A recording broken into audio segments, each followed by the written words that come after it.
జిల్లా ఏలూరుకు ఎంతో చరిత్ర ఉంది. దాదాపు 1000 సంవత్సరాల క్రితం ఏలూరు పట్టణాన్ని అప్పట్లో వేంగిరాజులు నిర్మించినట్లు చారిత్రక ఆధారాలున్నాయి.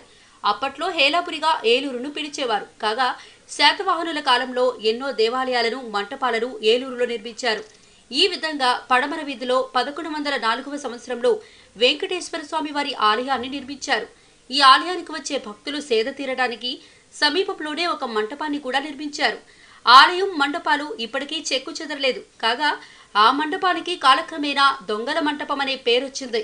రాజుల పరిపాలన సమయంలో దొంగల హడావిడి కూడా ఎక్కువగానే ఉండేది. రాజుల పాలన పోయి బ్రిటిష్ వారి పాలన మొదలైన తర్వాత కూడా దొంగల బీభత్సం కొనసాగింది. అయితే దొంగతనాలు చేసిన తర్వాత ఆ దొంగలంతా ఈ మండపానికి చేరుకొని తాము చోరీ చేసిన సొత్తును పంచుకునేవారని స్థానికులు చెబుతుంటారు. అంతేకాకుండా ఈ మంటపం మీదుగా వెళ్లే పాదచారులను, మహిళలను కూడా దోచుకునేవారని, దాంతో ఈ మంటపం వైపు ఎవరూ వెళ్లడానికి సాహసించేవారు కాదని అంటుంటారు. కాలక్రమేణా ఆ పేరు ఈ మంటపానికి స్థిరపడిపోయింది.